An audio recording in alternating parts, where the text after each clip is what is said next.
Joining us now, Patrick Hope. Patrick is a Democratic delegate, Northern Virginia. That's the Fairfax-Arlington area. And Patrick Hope ran for Congress in 2014. He ran for the Democratic nomination for Congress, was eventually defeated by Don Beyer.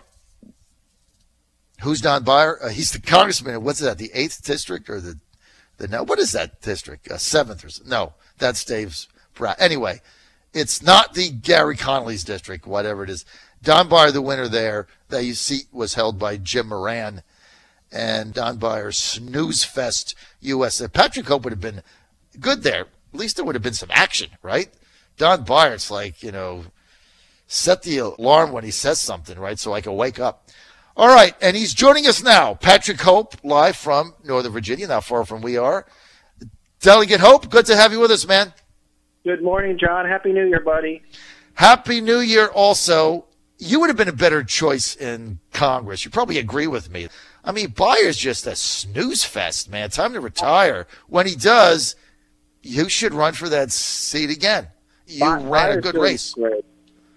John Beyer's doing a great job. I think that he's really making his mark, especially on environmental issues, gun safety issues.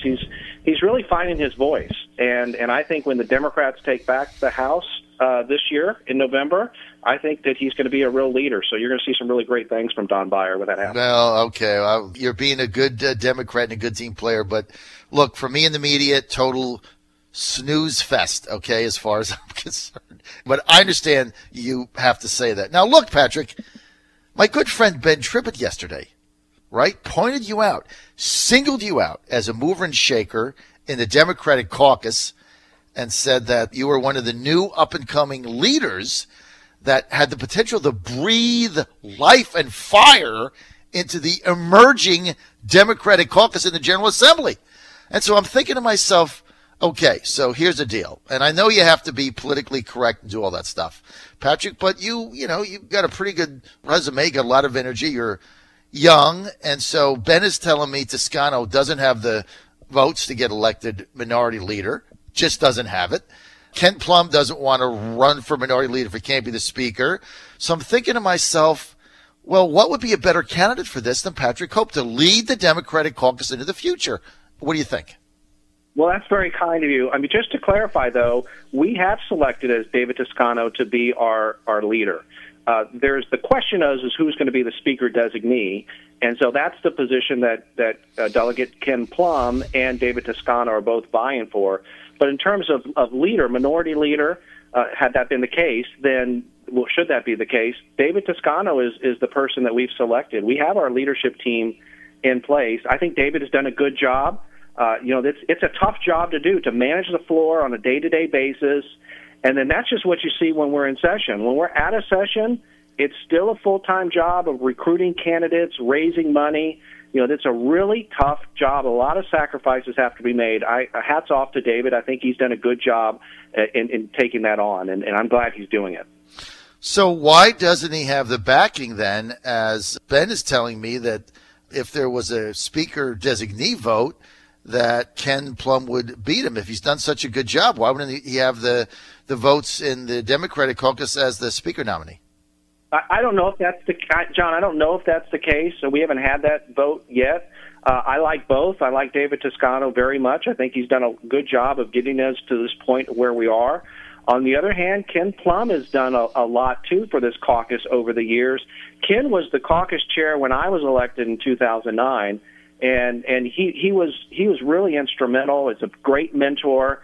I always think, and I say to young delegates, young electeds, when they come in, if you were going to model yourself after any delegate, you should look at Ken Plum. Ken Plum has been there. He's been through everything. He's a smart guy. He's smart on the issues. He's easy to get along with. Both sides respect and admire him. Mm-hmm. So I think that he would be a great speaker too. And so, we haven't had that vote, and so it's not clear as who would have the votes on that. But I think both would be great speakers, and I hope we get that opportunity to find out which one will be speaker.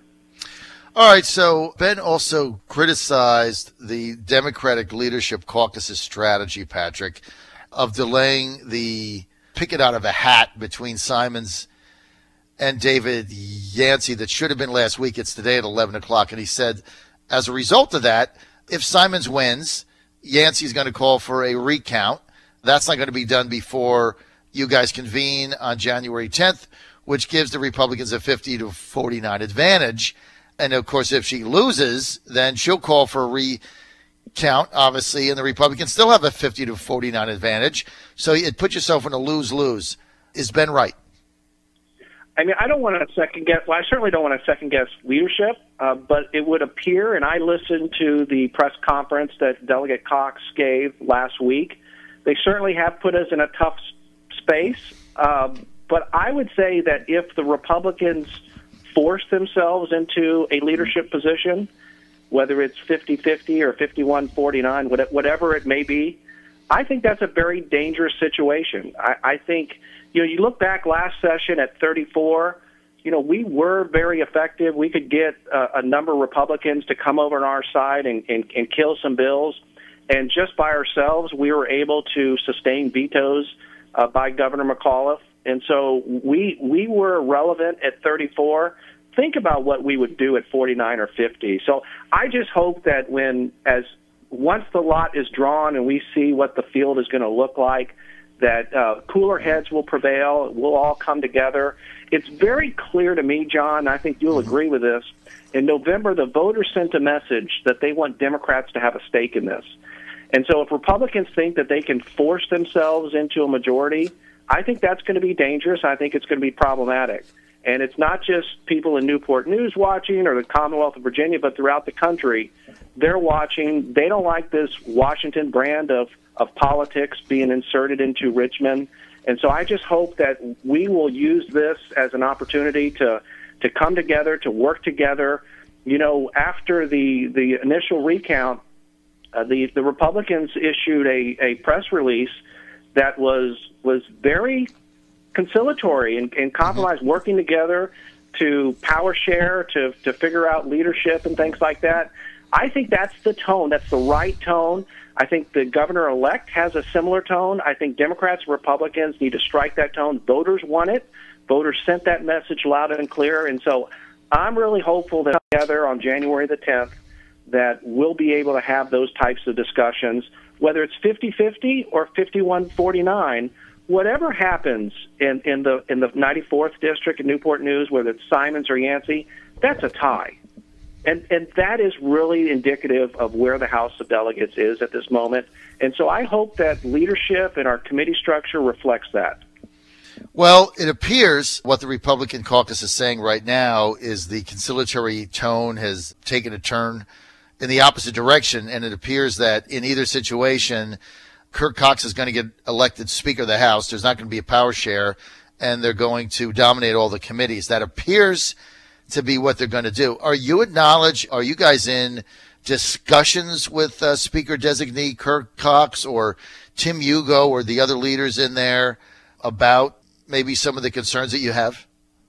I have to think that there are these conversations. I'm not privy to them. I know that we want to have these conversations. I think we'll know a lot more after the lot is drawn, so we know what the makeup of the House is. But I do think our position should be is some form of power sharing. Certainly if it's 51-49 in favor of Republicans, there's going to be a Republican speaker. But I think that there should be some recognition that this is really a tie. Look, even the process plays itself out where, let's say, the lot is drawn by David Yancey, he wins. That's the process, and so it recognizes Delegate Yancey to be seated. But that doesn't take away from the fact that that is still a tie. Right. Now, the process yields itself that who should be seated, but it's still a tie. And so I think that when we come together as leadership, when we decide who the speaker will be, we decide who will be committee chairs and subcommittee chairs, just questions of who decides who's on the committee. For the longest time, John, the Speaker of the House decides who's on the committee, both Republicans and Democrats. Right. And I think that should change. I think the caucus should make those decisions. Other issues that's come up recently continues to come up, is this question of recorded votes in subcommittee. Right. So there's a lot of things that I think that both Republicans and Democrats can agree on, that we can change the rules to make them a little bit more open process and transparent process that I think would recognize the true state of affairs and that the voters are sending, the message the voters are sending. Okay, so you're making the case for a power share regardless of the outcome. It doesn't look like the Republicans are going to do that. It looks like they were. Then they kind of got mad because of all your recounts. And, you know, looking back on what Simons did, it probably wasn't in your best interest. But look, armchair quarterback, 2020 hindsight, right? We get that. So going forward, boy, you've got 15 brand new members. How do they get? And obviously, Virginia spoke and said, you know, we want change. So how do you, as a caucus, you got 15 new members, that's a lot. How do you get them involved? How do you get them to make a difference? Yeah, and they want to, and they're very eager to do it. They're very smart. I really like this class. Look, I came in 2009. We had 20 people, brand new people in that class. And so this is a little bit smaller, but it's a large class. And that just tells you over time, you know, what the turnover is like in this job. And we were all very eager to find our places, make our marks, and that's the advice that I tell the new delegates. You know, look, you should really find out what your passion, find out what area that you want to focus on to make your mark. Try to get assigned to that committee and really learn the issues and talk to as many people as you can to really have an understanding of how the Virginia process works its way. But I tell you, you look at this whole crop of new candidates, they're very impressive, John. You should have them on your show, interview them. They come from diverse backgrounds, people from all different walks of life. We're going to really benefit from their perspective, and I think as a result, we're going to have better policy that comes out of the General Assembly. Well, I'd say, well, one of the new members that I really, really like a lot is Danica Rome. I think she's going to make a big difference there. She knows the issues, and we backed her. Obviously, was the only really Democrat in that race that our show backed. We were happy to see her win, and I'm excited to get her in and get some of her perspective. That's going to be definitely interesting. Let's get to Governor McAuliffe, right? So you came in 2009 with the governor, Governor McDonnell, so you served with him for a 4-year period, and then you've had 4 years of Terry McAuliffe. Now, I happen to think that Terry McAuliffe's been a great governor, right? You look back, you look at the state of Virginia right now, jobs are up. He has worked his buns off, his tail off, harder than anybody, bringing in jobs from all over the world into Virginia. He's helped businesses grow. I'm not sure if you and I agree on everything, but he's been courageous in standing for the Mountain Valley Pipeline and the Atlantic Coast Pipeline, which brings jobs and energy to Virginia, jobs in the pipeline and energy, which means more jobs in Virginia. He was right on Medicaid expansion. I mean, the only real mistake they had was that $1 million check to that Chinese false company on the economic fund. You know, that was just a poor vetting job. But you look at what they've done with the ports, with the roads, they've managed that. Bond rating is stable. You look back at Governor McAuliffe and you have to say, wow, what a great governor. I mean, there's been no scandals. He hasn't signed anything crazy. He stopped some of the Republican nonsensical anti-gay stuff that made no sense. He stopped that. Wouldn't you give, like me, McAuliffe an A+? Absolutely. I couldn't agree more. I mean, everything you said, I agree. Probably the best governor in the country right now is Terry McAuliffe. That's what I think. Bar none. Bar none. He has a track record of success, done a terrific job. He's engaged where he's had to engage, but he knows his strengths, and that's the great thing about Governor McAuliffe. He knows coming in as governor that he was going to try to do some things legislatively, but his focus, like a laser beam, was on improving our economy and creating jobs. And he's done that better than any governor in probably the entire country. I'd have to check and double check and make sure that that's the case. But for a state like us, he's done more for this state in the last 4 years than I think a bunch of governors previous combined. So kudos to him. I hope he runs for president. I would be the leader of his not, he wouldn't want me to raise money for him, but certainly in Arlington, I would be glad to take that mantle for him. He is a terrific governor, the best in the nation. I think he's going to run, and I think he's going to be formidable. He can't win Iowa, but I think he can come in maybe the top 3 there. And I think if he gets in, he'll win New Hampshire and has a shot to win South Carolina. And after that, I mean, he's in the hunt. But look, I agree with 100% with what you said. When you look back at this governor of Virginia, Governor McAuliffe, and you say, look, he came in, he had to deal with a supermajority of Republicans in the House of Delegates and a very tough and savvy speaker in Bill Howell. All right? Very tough, very savvy. Bill Howell knew what he was doing. He plays hardball. So he got that, and he also had to deal with Tommy in the Senate, obviously. So to get anything done, he had to go across the aisle. He got some legislative victories. Again, we might not agree on it, but he did the compromise on the reciprocality with the guns in Virginia, which I thought was a brilliant move. And he got some other things done.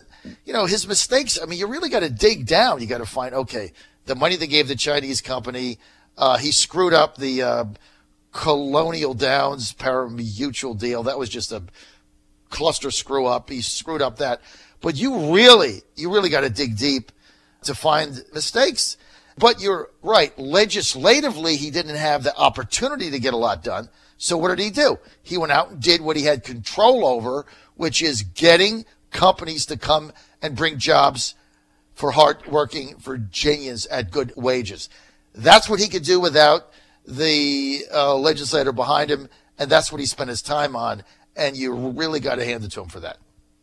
Yeah, no, couldn't agree more. He really had a hard time with the legislature, made it very difficult for him, but despite all of that, he comes out A+. I couldn't agree more. That's a great score for him.